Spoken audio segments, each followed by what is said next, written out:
right, all right. Welcome back, brothers and sisters, back to Four Mortal Coils. We're here today with Tanner, Trevor, Bray, and myself. Um, we're here to talk about Fermi's Paradox. We're here to talk about the Great Filter. This isn't completely a scientific episode.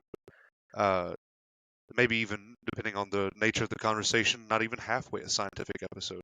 But we will be talking a little bit about it.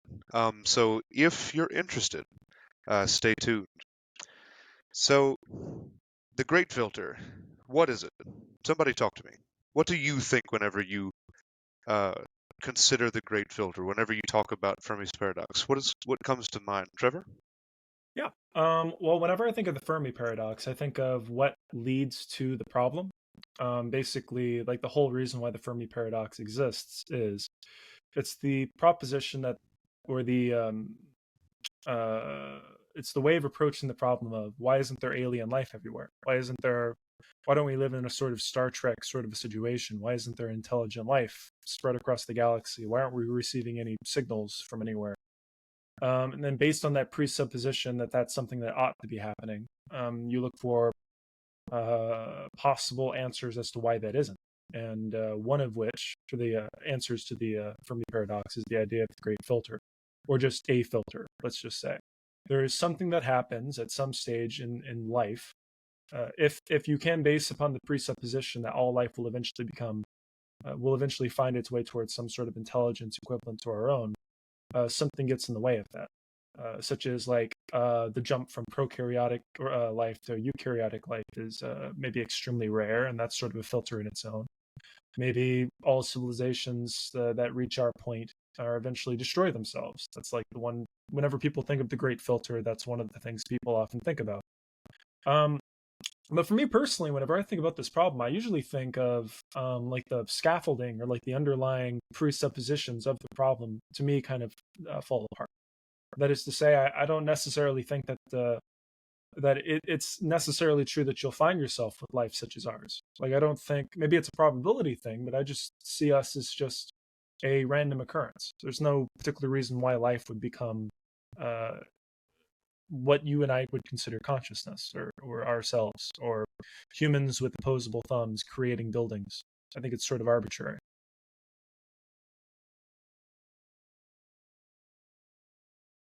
Ooh, I think you might be muted. There we go. There we go. We can cut that out. So, Trevor, you maybe not, maybe not. But we're You not talked going to. about how this ought to be happening. Okay, Tanner, I'd like to hear a little bit from you, if you wouldn't mind talking to the listener. Whenever we think about like Dr. Tyson or Dr. Sagan, Carl Sagan, or even Bill Nye, right? They often say such a thing like, the universe ought to be teeming with life. Do you feel like you can talk to us about that? Like, why that is?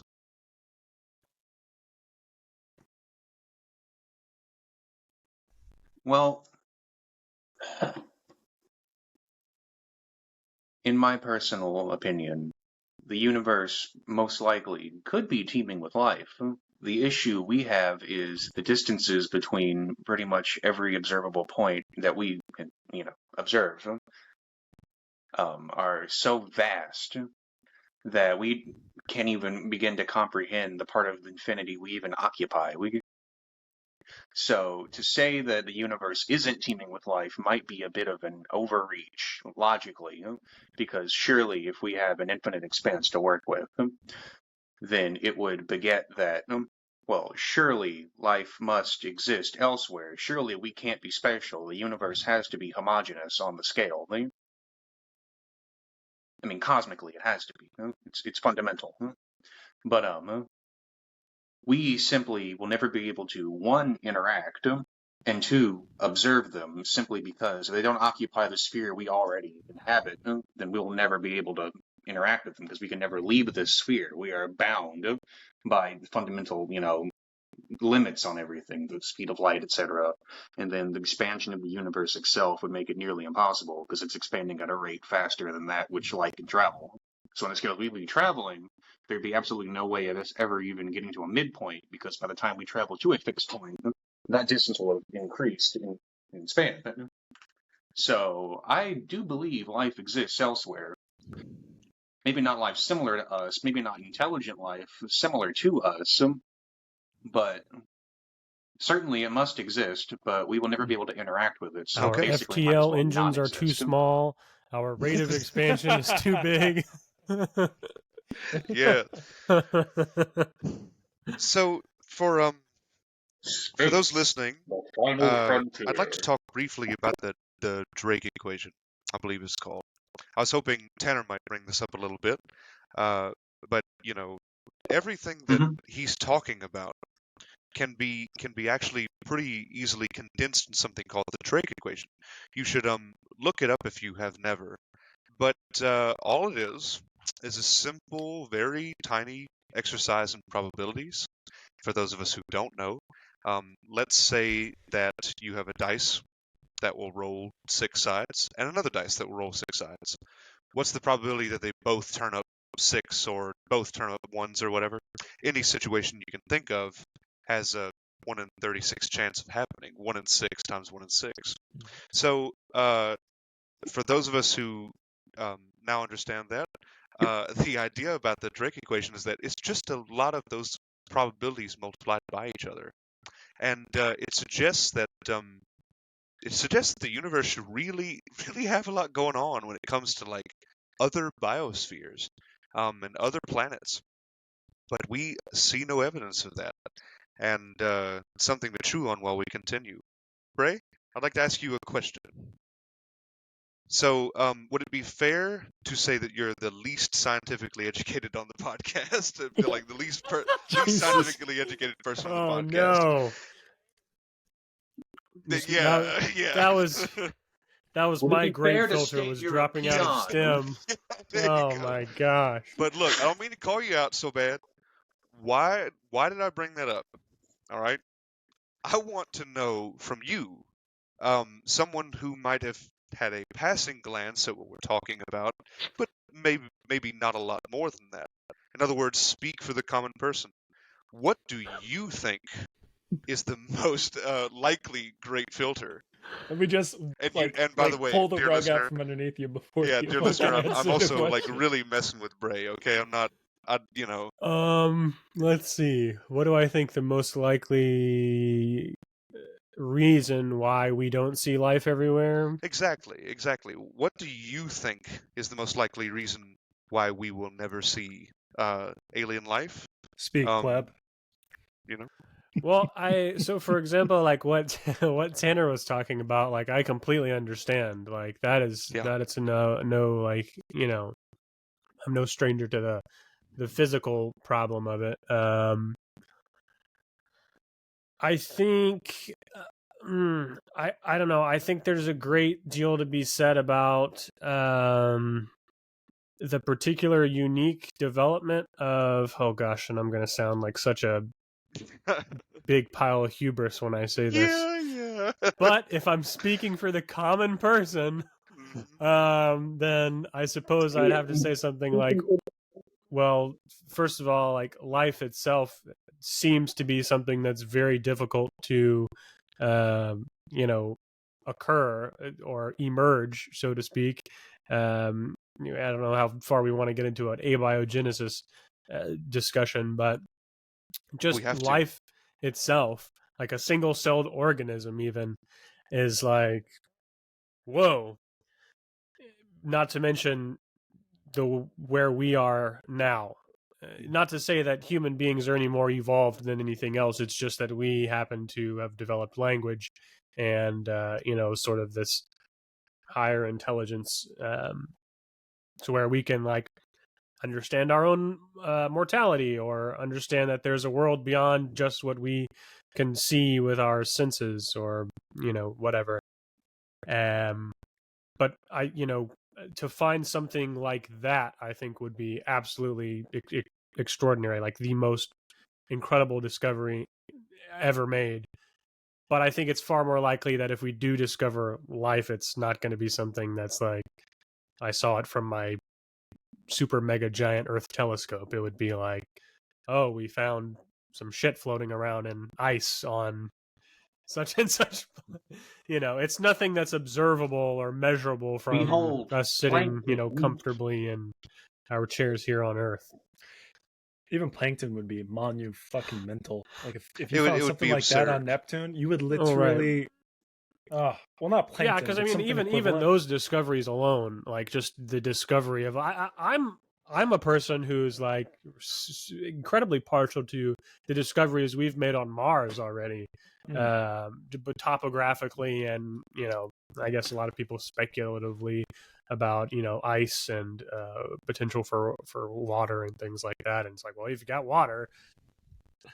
And we already have a bunch of the studies on, all of the elements needed to,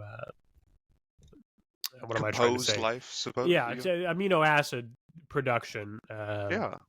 Sort of fundamental things to abiogenesis. But Hearing Ray talk about amino acids and abiogenesis, that's what I'm here for. Okay, listen, the only reason I know any of that is because I've spent so You're much looking time for arguing with problem. religious people that Right. like it has come to that point. Like I would have never probably read a book about evolution had it not been for me being so frustrated about stuff I learned in school. So I'm like, well, let me learn more about this, or let me Right. So and by the way, for our listeners, the best education, the best reading comes from when you do get interested in this stuff. So, I mean, definitely, this is not a plug, but it is shameless, okay? Keep listening, all right? Do your own research, find other people more qualified than us, listen to them as well, okay? But in any case, no, a most uncommon answer, all right? And I stand corrected, all right? What I'd like to open the floor with is like, do you think, and by the way, to transform this conversation into a much more human-centered like idea, do you think that the great filter, so to speak, that thing that is stopping us from, going out into the stars and seeing all kinds of life, do you think it is behind us or in front of us? And what are the consequences of both? Like I say, open to the floor. Well, the consequences of the former, or of the latter, I should say, is absolutely terrifying. And I think that's why Which one? is. Which one? Be specific for our listeners. Fair enough. The one where we very well could be approaching some sort of absolute end of all life on this planet, or at the very least, our ability to send out signals and that sort of thing will completely end, and that would necessarily complete the Fermi Paradox and completely close us off. That is to say, some sort of grand apocalypse. That is fundamentally compelling, and is something that people are automatically want to discuss. But yeah. do you believe it's in front of us or behind us? Oh, well, I believe it's a bad question. I think I'm not.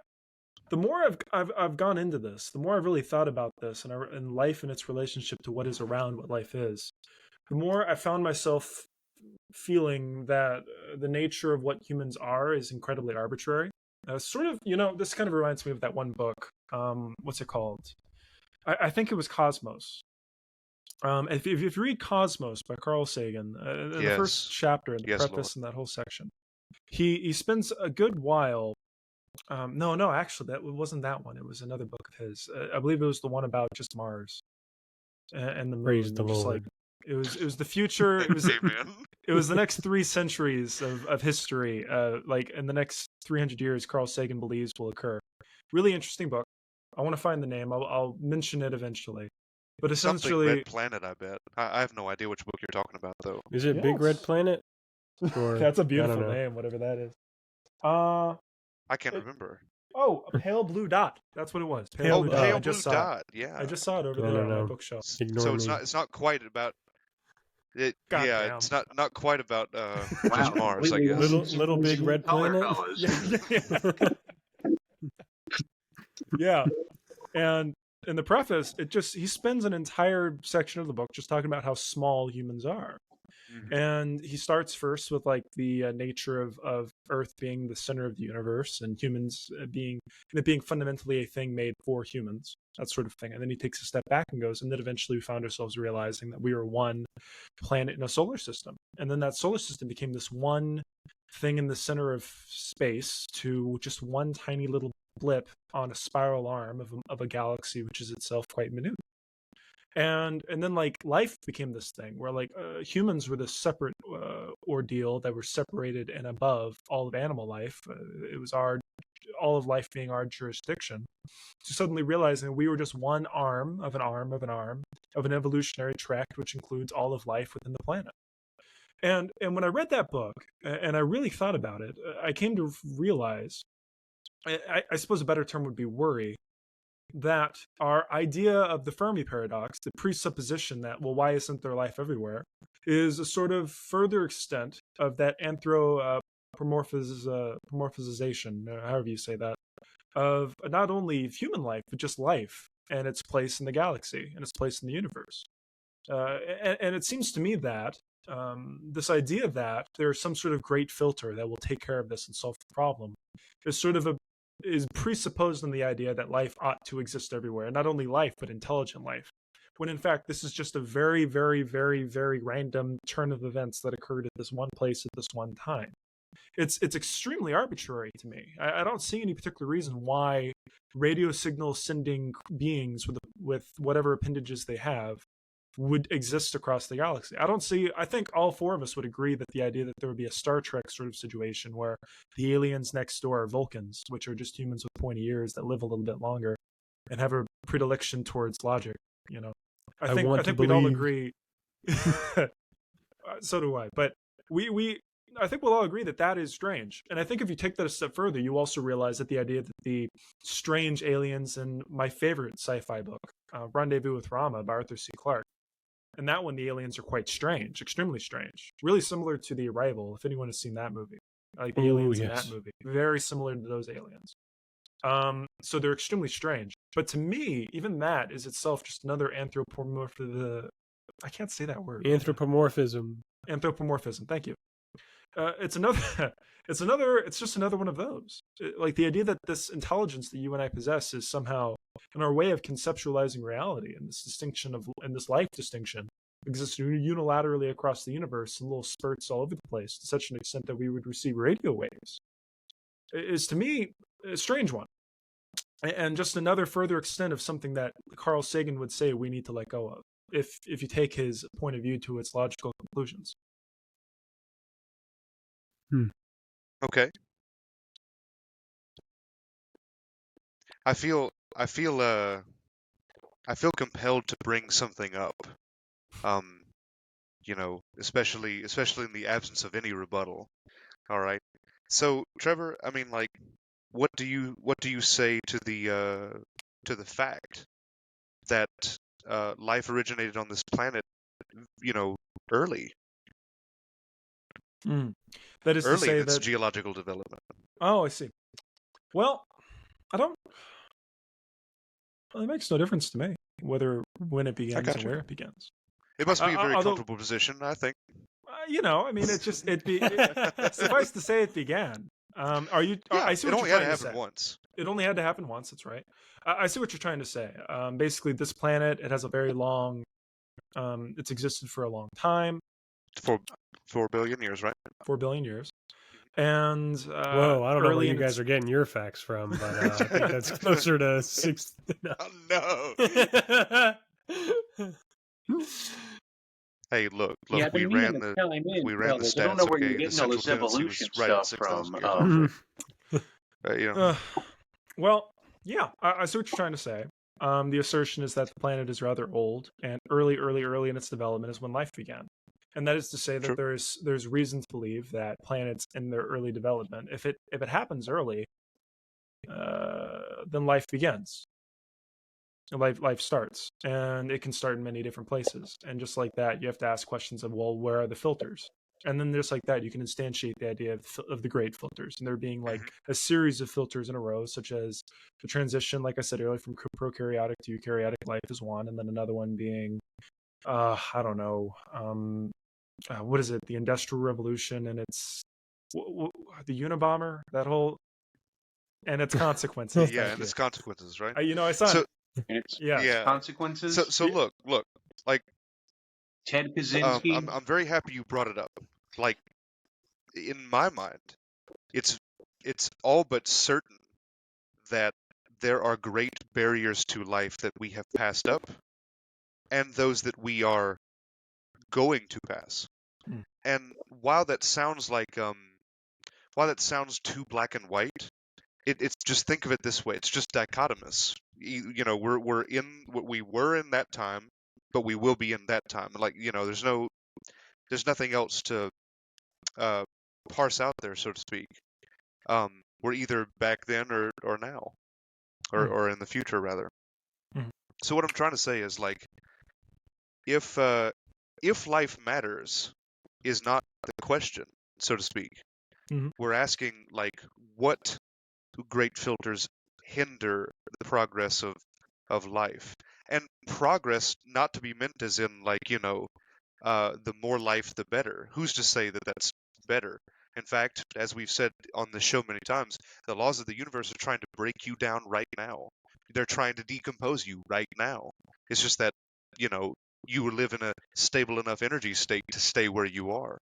So that's what I'm trying to say. It's not so much about if life is good.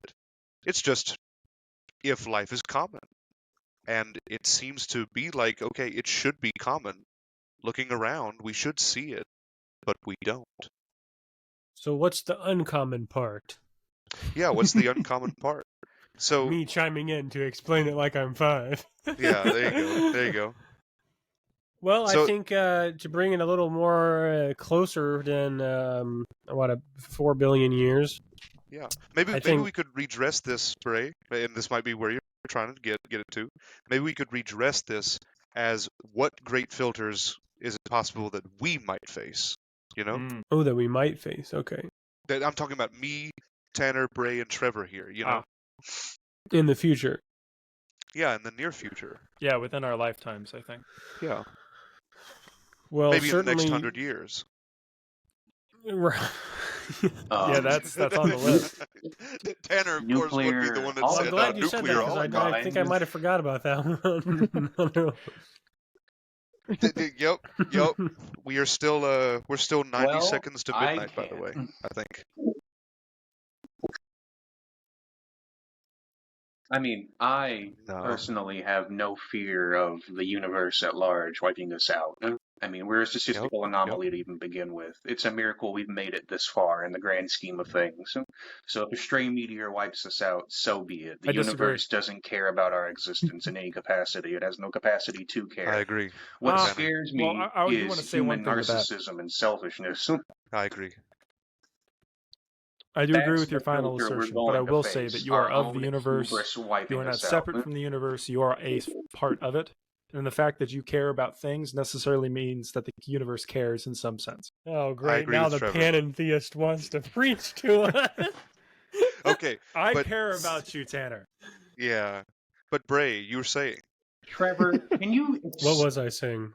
Don't know. Oh, I think I was going to start by talking about like filters that I think have already passed, and one of them would obviously be language. And then my sci-fi brain got to thinking, and I was like, well, technically, I guess there could be some sort of hive mind species that doesn't communicate the way that we do, and they're just like, yeah, fuck it, let's build a radio transmitter or a, you know, it could be like the bugs from Starship Troopers that all get in the big rock. I think what you really got to say there is just sufficient information exchange between organisms that comprise an entire organism. Some kind of superorganism. Communication. High level whatever of information the transfer. Yeah. Whatever the Athonian, or what are those things called from Star Wars? The hammerhead species? No idea. It starts with an I, but they're like, oh, wah, wah, wah, wah. I don't know. The Athorians? The Athorians, yes, thank you. You bunch of fucking I'm a total nerds. nerd, viewers. Yeah, I'm a total I was like, I know I was nerd. there somewhere. I was thinking, he said hammerhead. What the fuck does that mean? Yeah, they look like a foot. They go bonk. Yeah. They have a special connection with the biological force. You fucking but not the nerds. cosmic one. Fucking nerd. No. Yeah, but in the future, I don't know. Okay, so Tanner hit on the nose. I mean, I think the hot button on everybody's mind is nuclear annihilation, and it seems that it's been that way for quite some time now. Even though it hasn't even quite been 100 years since the first one was We have dropped. brought So about our I own mean, doom. Still you know, not.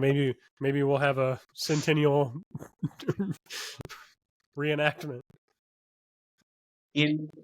Not in only one Right. human lifespan have we made this discovery and implemented it. Specifically, on average, Yeah, I mean, the less to Oscars were help last and more night, and specifically Oppenheimer to won all the wipe awards. everyone else out. Yes, it did. Yeah, good. Honestly, like good for good for something scientific too. The Avengers for physics won I all think- the award. Yeah, really, I think that the greatest filter we will encounter in our lives, going along with what Tanner was saying, but a bit more like specific, is this love of ignorance that I see like every day. Like just this absolute, oh, we don't have to know about this stuff. We have to know about these arbitrary, governmental things that they make us do every year. You know what I mean? Like, no, it's more important that we know about like where we are and what we're doing. You know what I mean? Right. I completely agree with you. I do think it's an You issue. want to know? This is but- kind of an aside, and I don't mean to cut you off, Trevor. I just saw this. Do you know that there are now a sect of people who deny that atoms are real? Oh, I'm sure. Yeah, that before atoms were cool in the 1850s, there were no thoughts of atoms being taken seriously. Seriously. Even that is like super recent. But I've just seen this, and I came down to this. It's part of this whole, not that atom denial has been new, but I would love to but like tell it's one this of these whole like people weird a sphere of like science CRT-TV. denialism or something like Mhm. that. Everything that but comes it's- out of science is just wrong. It's because, flat Earth. Yeah. It's all these superstitions. And Carl Sagan talked about it so much in The Demon Demon Haunted Haunted World.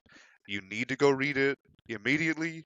I mean, like it was written 40 years ago, and still has like massive predictions to make and massive implications. So, like Sorry, I say, yeah, I see it this- every day. So one thing I want to say about this is, while I do agree with the central tenet of your assertion, meaning that the ignorance is of concern, it's an issue, I do want to say I think we exist now in a paradigm where you're now extremely overly aware of ignorance. That is to say, I want you to imagine it's the year 1412, and there's a hamlet, and there are four guys in there arguing about the existence of Zeus. This is the 1400s. Get with the program. Zeus doesn't exist. Okay, this- see, you said Hamlet, and my mind was like, Oh, what are we at, something a else. play or like You're a huge fan. And then it took me a second. Yeah, we got the theater Sorry, nerds, theater we got the major Star over Wars here. nerds. We got all the nerds here. Yeah, but yeah, seriously though, like we exist now in an environment where you are really, really, really right up against people of sparse and various opinions. Like I saw this just the other day. Like I had to get rid of all my social media apps because it's just way too much. Good. Way too much. But I used to be on Good. YouTube Shorts, and I swear to God, I've talked about this before. But I was going through YouTube Shorts way back when, and there were these arguments. I think Bray remembers, but there were these arguments between like Muslims and people like Islamic debaters and dare I say master debaters, but with Jews and Christians arguing about things, and like the presuppositions of their arguments are so absolutely nothing, bonkers, just bonkers, and like they're Just talking like about literally wild clown stuff. shoes. Yeah, like whether or not like an angel said so and so to so and so because Yeah. it said so and so in the back of an old sheet of paper found in an old tunnel, rat hill. Like the most random stuff, and like Anything these to arguments have argue always about. occurred. Yes. Anything to argue about. It's being argued about, and this occurs unilaterally across every type of conversation. And like these conversations occurred in hamlets in tiny little suburbs and little places from people that have very little information to do with. And suddenly it's all up together in one place, in one ecosystem. An argument is occurring across the entire planet all at once. I think what happened is you have a certain sensor. That is to say, you have like a certain ability to sense the level of ignorance, let's say, within your area. and to create this sort of this assertion that people are ignorant, let's say. And that's essentially what you work with. Well, now you have a sensor that never existed before. You have a way of detecting the level of ignorance of the planet, not of your hamlet, not of the campus that you work at or live in, not of the neighborhood you're from, not of your friends, not of your family, the entire planet. It's a sensor that has never existed before. It's a switch that is now enabled. You can now feel the heat of ignorance on the planet. And I do think that's a monumentally good thing. And I think it was always there. It was what the global. I would say the ignorance was always there. It's just now we have a much better way of detecting it. Yeah, you are now extremely aware of the fact that 1/3. Yes. Yeah, everybody has a yes, website and I think this now will cause an where we extreme can all go evolution to in and yell at ideas. each other This about is a really how good wrong thing. everyone else Because is. you get to see these ideas fight in the court of public opinion. And the fact that you, all four of us, are all for finding the truth, not just the thing that is most expedient, not the thing that attenuates itself to like godhood or the Godhead or faith or any of those things. I think we are empowered by this new sensor. I think this is a really good thing. I don't care where it leads. I just want it to go towards truth. I suppose that means I care where it leads. But I do think I don't have any presuppositions to where it's going to lead. I just want truth. I just want truth. And I think this sensor is the ultimate revelation. Oh, fucking. All right. And then Tanner died. Oh my gosh. Son of a bitch. That man, he needs to get himself a setup. Badly. So bad. I've been complaining. We need to get him a laptop or something. I have an extra microphone, and I offered to buy it for him, and then he said no. Or do like, you guys think like that the oh, that's true. Yeah, I do need to. Or some. Yeah. Do you guys think the Greeks had like newspapers? So, like, Flintstones wise, they very much had stone tablets that like cost a chicken. That like somebody was writing all this shit down, So I was like, like Socrates' last words. Well, like, yeah, like how else did we get all the writings of like? Oh, okay, Tanner's back. All right, I'm gonna go. I'm just imagining like. And we're back. If there was a slight cut there, that was son of a bitch. Son of a bitch. Son of a bitch. Again. Oh my god. What the hell is going on? Honestly, though, I wouldn't put it past Tanner to do that shit on purpose that second time around. I hate him. God damn it. Oh, son of a bitch. That man. We should go to his house with, soap bars and socks.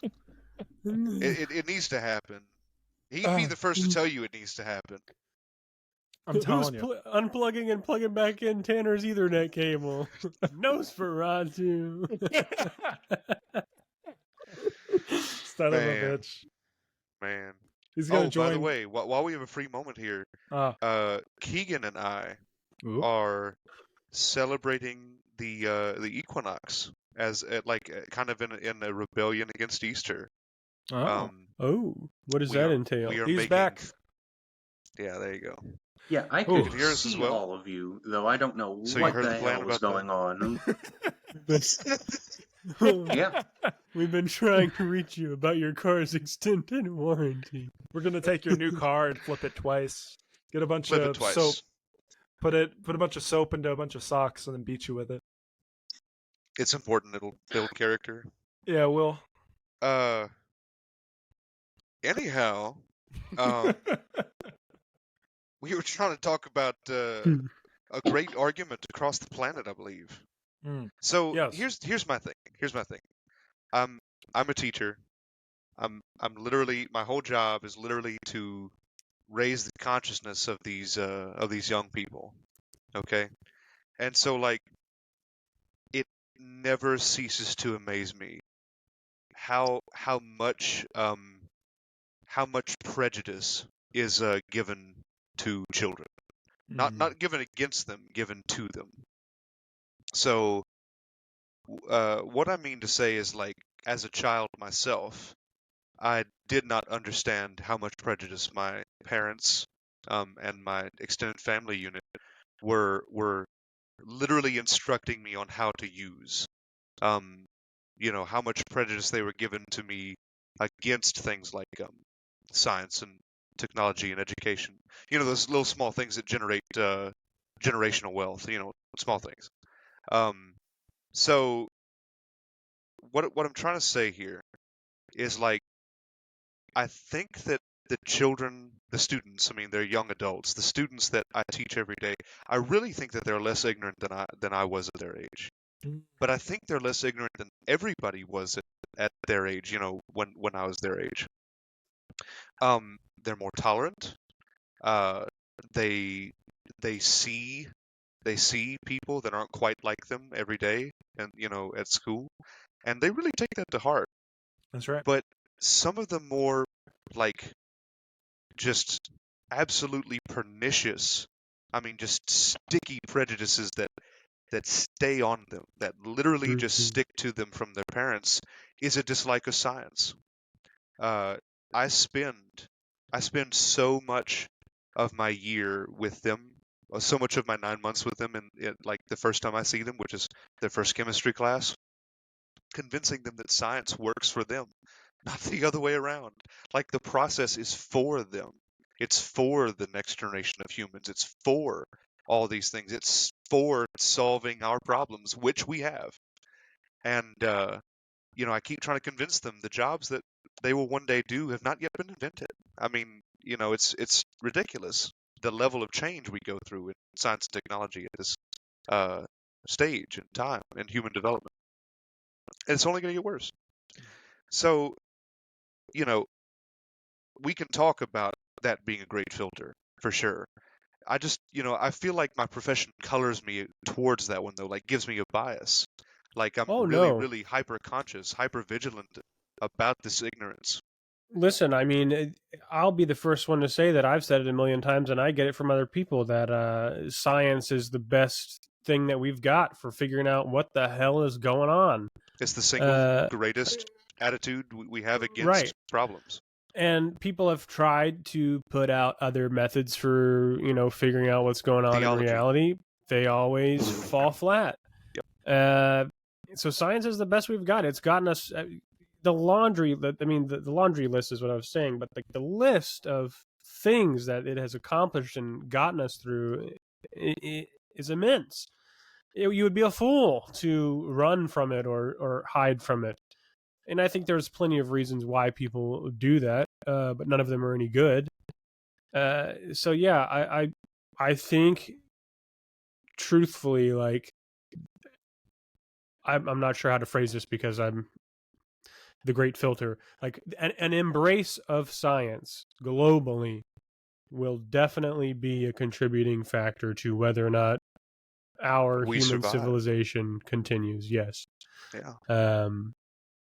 But I think should we turn into another avenue, perhaps, like further than that in the future? Like we've said, that ignorance and sort of this anti-scientific thinking that is certainly prevalent is something. But say we got past that. Say everyone on the planet kind of, we had one of those futuristic sci-fi one world government kind of deals where everybody was just had to have, I mean, I guess we're on Super the same Earth. page, the UNSC or the Super Earths or the federations or yada yada yada, space fantasies, right?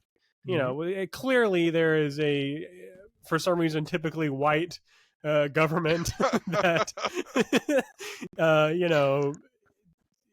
it's they look very unified. We'll say that much. How they got that way, but but there is a unification, at least for the sake of the story. And so I'm wondering if there is a point in which we get to that. Then what is the next great filter? I mean, surely we don't just give it up to the physics aspect of it. Well, one thing I want to say about just adding new great filters that follow the one in our generation, other possibilities. So one concern that I have when it comes to if we are going to like start proposing some great filters that exist out there, one real concern that I have that I think could wipe out theoretically, if not, probably not all life on the planet. Well, theoretically, yeah, all life on the planet. It is difficult for one of the four of us to create a microbe or some sort of device that'll destroy this entire planet. It's correct to say that, yes? It would be difficult for one of the four of us to do something like that. If you were to give me an objective like, hey, you, Trevor, right now, with all of the energy you have left in your life, create a device that'll end all life on this planet. It's quite difficult. The way For one, I the don't way really in have which I would materials. design one is actually very similar to us. Bringing us kind of back to the Android thing, but not really. I would design one with a mimetic property that had an ultra desire to consume resources. That's all. That's a good one. That's a really good. So that's one of the many different examples you can think of. Yeah. But the reason I bring this up Isn't that called the it, gray goop scenario? Whenever this whole planet is just consumed by small nanobots into that's a one gray of the goop. right, and that's one of the many different ways you could end all life on this planet. The reason why I bring this up is why it's difficult for one of the four of us to accomplish this. But as science advances and things become technologically more savvy, and due to the fact that there will always be some amount of the human population that is a little bit batshit crazy and does weird, malignant, evil things for the sake of doing them, and somebody somewhere, insofar as someone's capable of doing a school shooting, I do think it's necessarily true that if you give us 2,000 years of scientific advancement and creation of material, it'll become sufficiently too easy to be able to destroy all life on the planet for any one particularly nasty individual. And just like that is itself a great filter. If just Right. one particular individual wants to destroy all life on Earth, it's not too difficult. You know, it's something you can do given enough time spent. It's just got too easy. Trevor, I'd like to bring up something here, a good question for you. Mm. So, does that mean that the great filter was truly ahead or behind? Ahead. And let me explain. Mhm. So one could easily say that it was actually behind and you missed it. If you have a society of sufficiently intelligent peoples, or persons, I should say, that congregate together, blah blah blah, make some kind of society, and scientific discovery ramps up to the point where a common person can destroy all life. That's what you're talking about. It's becoming far too easy to destroy. And I'll stop saying all life and start saying human life. And the reason why I want to say that is because it's extremely hard to destroy all life on this planet. I don't know. I think if really, they make really another hard. shitty Avatar: The Last Airbender live action, the Earth might just implode. It might just stop turning. I mean, the center can't hold, No, We're on the but bad timeline. when you said that, I just started thinking about, what if, like you said, what if the point of no return has already passed and we have already given way to some fundamental goalpost in which now there's no turning back. Or like I mentioned, I put this in the chat, was climate change, for example. Are we already too far ahead to where we're going to end up in an interstellar situation where shit's just going to stop growing because of the climate That's actually why we're 90 seconds to midnight. They no longer credit nuclear holocaust as being the major number one concern. It's climate change. But so let me form my question here. If we have this people who have become scientifically advanced like we are, to where even a small group of people could plot the destruction of human life, then perhaps we should say that they missed a great filter back in the day. And what I mean to say is their species did not develop with enough, love for one another. What I'm trying to say is enough. Help me out here, people. So we all have this we all have this ability not to murder people. We all have this this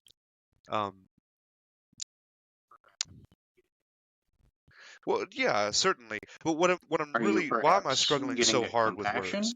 Because, dear listener, I'm talking about on the genetic level. In other words, our genes are set up so that we more or less don't kill each other. When's the last time you killed somebody? Somebody in the audience just looks both ways. Yeah. On the other hand, there are plenty of species in the wild that kill each No. other, not particularly often, don't get me wrong, but do kill each other a lot more often than we do. Mhm. And that's just part of the way that their genome expresses, like they're, you know, trying to eliminate competition within their own species so that they can pass on genes and so on.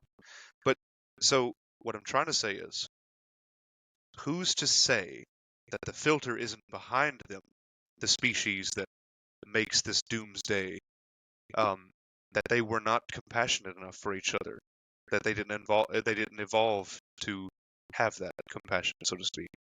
I see your assertion, and I do think there's weight behind it. However, my thought about this it's an issue of evolutionary noise. That is to say, there's always going to be a some subset of the population that are psychopaths, sociopaths, and also people that are full of malignant hate. Those people exist within our state of affairs currently And they around run the us now. government. They certainly can, and I and there mean, are those of them that lack power. they get and do the- elected more often than homosexuals and atheists combined. That's true, and I do think. Good lord. I do think that some God subset of the forbid a population homosexual exists atheist. that is quite malignant. And I do think they, if given the ability and the right amount of guns, would kill quite a lot of people if they had the opportunity. I do think there are For evil sure. people on this planet. What I speak of is no idea who that is, but it's a scary name. I mean, look Of at course, Tanner people would like know Marvin about Heemeyer. a Look dude named Marvin Heemeyer. I mean, like, naturally. You don't know about Marvin Heemeyer? What's wrong with you, you know? Sounds like a hot dog manufacturer. It sounds like... Oh, he was Oh, the the Killdozer guy. Killdozer! Yeah, Well, Killdozer. He was You gotta the call him by his Killdozer stage guy, name, so Tanner. Yeah. That's like calling the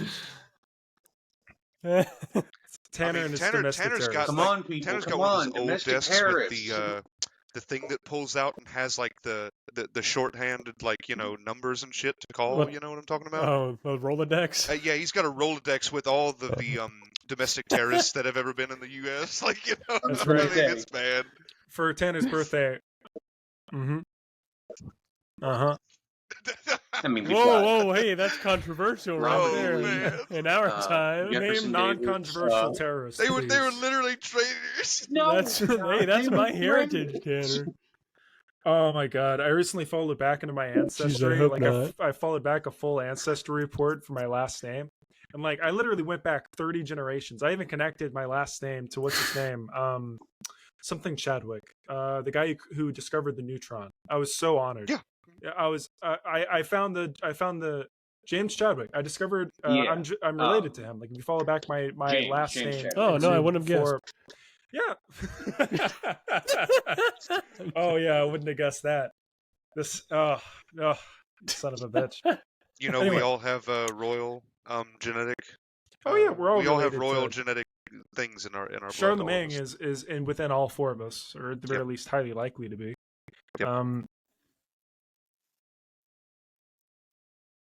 I am outrageously me more than all Irish of you. English. Well, if considering he's I'm in me, he more didn't ask French permission than first. you lot. Oh. Yeah. So what else? We What, I rarely mean, do. what?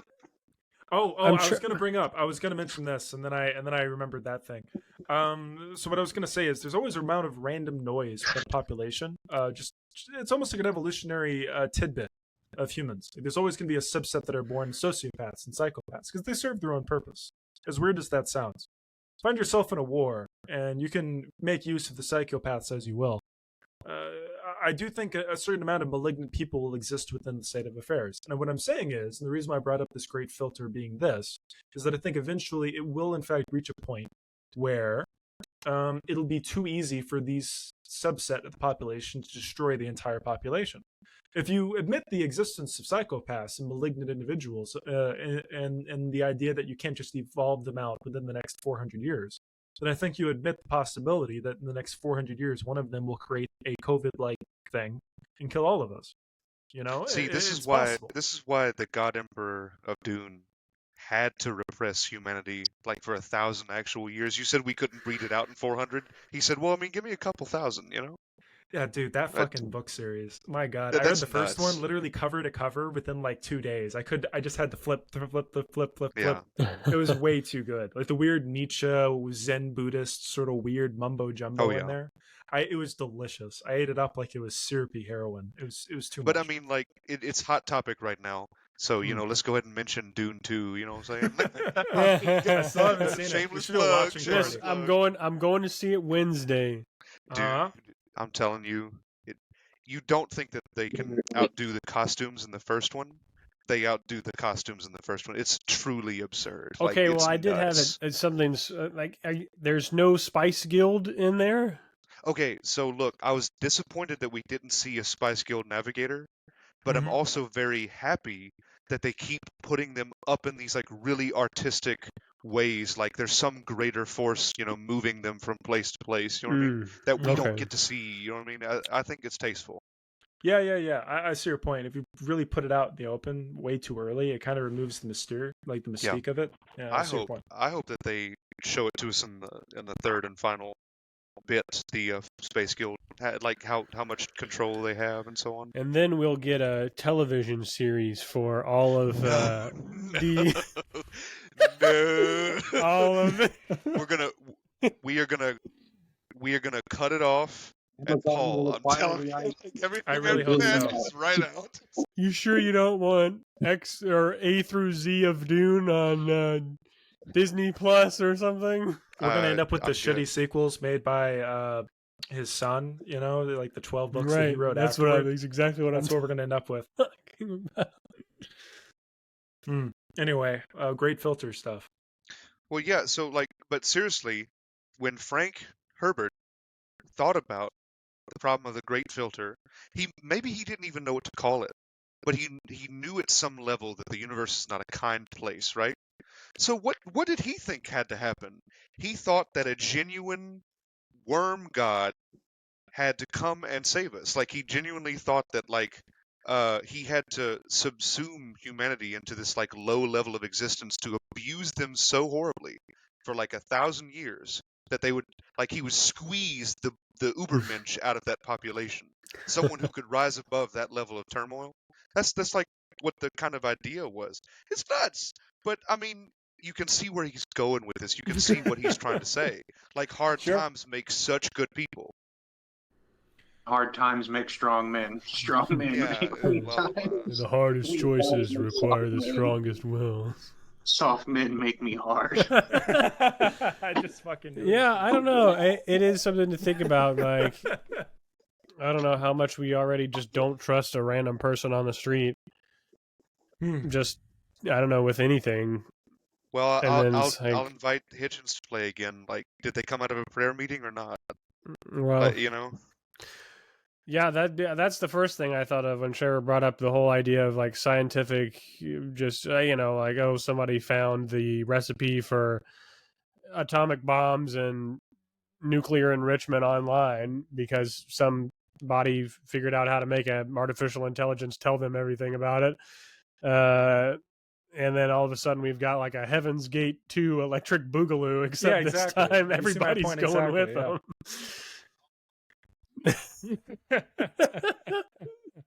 Yeah, see, that's all another great going on filter the for you. spaceship. That's specifically what I think of when I think of great filter. I think of the asinine quality of a small subset of humans being capable of destroying everything. Anyway, We're benign on our own, but horribly, horribly, horribly awful when we're in groups. Yep.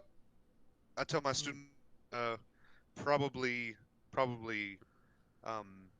2 or 3 times a year. I tell them like different classes. You know what I mean? We are very, very special persons. We are ugly people. I mean, Man, can we end this on a good note or something? Like, is there No. any optimism? never.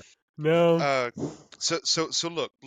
I would like to propose No, this another is a kind very of like divisive thought and here. sad topic, Okay. actually. Would it be fair to you three to suggest maybe that these great filters are less of like these really hard line things? Maybe they're more, like a really broad net type of thing. instead of like a coffee filter, maybe it's like a net. Maybe it's more likely that we should get through than we think we are. Maybe we can go back to what Trevor was saying, and maybe the presuppositions are off. I actually wrote that down before we began. I actually asked, like, is there a great filter ahead or behind, or are like the numbers wrong? You know, that's what Trevor was kind of hinting at. Maybe the calculations themselves have something wrong built into them that we need to address. But maybe this is one of those things. Maybe it's more like a net. We haven't talked maybe about AI maybe yet. it's like maybe instead of like Well, one net after the other, I would. it's more like moving through a forest of nets, or you know, like we have to we have a winding path through evolution, not a straight and narrow one, a winding one that leads us to where we are now. Yeah.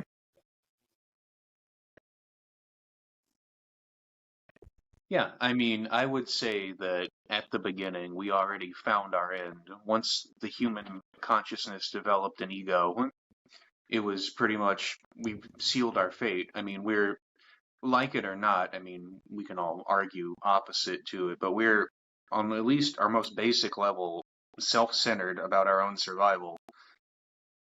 I mean, we're naturally paranoid, anxious things. We want to continue living. It's built into us. We experience anxiety now more as a byproduct of our history in normal situations where we shouldn't, which has become a problem for people in society. But I mean, we this is gonna sound very up my own ass, but the average person has usually a very hard time seeing past their own needs. I mean, we want to all individually continue living. And if enough fear is brought up in enough people that will end, I mean, humans can band together to do some very terrible things to each other, and we have in the past. I mean, it's an unfortunate consequence of our consciousness and how it developed and how we developed and how all of this developed, that we banded together for survival, and no one wants to give that up. So we are our own filter. If the universe at large doesn't wipe us out, eventually we will get the better of ourselves. We've proven that over the last 120 years with the just scales of destruction we've done to each other. I mean, it's not a happy thought by any means. It's funny that you say that, because I remember one of my earliest memories of thinking about aliens and stuff. It's interesting, you know, because we started talking about alien life, about, well, it's probably just going to be some single cell organism floating around in a tide pool or something. But my first thought was always some super advanced alien race that comes and observes humanity and just looks down what the fuck are these people doing? That's the entire plot of The Day the Earth Stood Still, which I think is the most. I think if we get encountered with a sufficiently intelligent species beyond our own, beyond our planet, I think that might be the most realistic view they would have of us. Look at these people. They're all the same species, and yet they hate each other. Right. Why? I don't know. I don't think we can really say anything about any of it. I don't think we can make any of those sorts of assertions. We can't make assumptions. I think. Well, no, I'm speaking hyperbolically, Trevor. Well, sure. But when I heard that, though, when we talk about the entering and encountering this, I think that is more to say about our all current disposition towards what humanity is at the present moment. We look at ourselves as squalor rats trying to run out of a pit, and there's water at the bottom where you drown. And if only they work together, they can get their way out of it. But since they don't, they just drag each other back into the center until they all eventually die. We have a kind of squalor feeling about mankind at the moment, humanity at the moment. I think that's our current disposition towards the state of affairs. I think that's just what the human state of mind is for life at the moment, for humans. And I think that's a bit of its own censor. I think that's something that's active right now. And I think we'll find ourselves alienated, both from humans from centuries ago, as well as humans centuries from now, due to this sentiment that we currently have. That is to say, I don't think this is unilaterally true for all humans in all times. I think what we currently are touching on right now is our paradigm. This is the way that humanity feels at the moment. I think it's good. It's due to good reasons. I think we're doing things that are indicative of such a statement, of such a squalor state of affairs. But I do think that speaks of our state of mind here now. And why did I bring all this up? What does this have to do with what Tanner said? So I bring all this up as part of the assertion that I don't think we can say anything about how aliens would or would not feel about us. The pure insanity of differences between ourselves and the arbitrary stretch of nature that we ourselves are. I don't think intelligence leads towards where we are now. I think it's just so arbitrary. Nothing really can be said about what other variations of life and what you could call intelligence are on other places. Yeah, I should mention, I'm just using the term alien in this situation as just a stand-in for just an outside observer. Huh? Well, I was talking specifically about little almond-looking things with big eyes coming down in their flying saucers. So that's my piece. But yeah, I don't know. I feel like this is worthy of probably a little bit of touching on in the future again at some point. Maybe we could continue the discussion in a less Yeah, I agree. a less closed, like, here's the great filter discussion. Maybe we could open it up, you know? Yeah, are we the bad guys? I mean, you know. How long do we have until the next Avatar remake? Yeah, really, the doomsday clock is at hand. Dun. There we go. There we go. But I like that. In any case, people, I think it's been good. Shall we wrap up? Yeah, we're gonna wrap up there. All right. Well, I certainly have just one thing to say before we close up. Hate, and this is me speaking just purely from my own self-belief, hate is a learned behavior. Fear and anxiety are not. They are built into us. Know the difference. Oh, love that. Love that. Trevor, any last comments? It's all completely, totally arbitrary. Try to grab a hold of an anchor or pole if you can, and feel as if you are safe there. But just know that is another mistake in a series of mistakes you've made. Bray, what about you? Wow. Well, I've been Bray. If you aren't thinking critically yet, you're behind.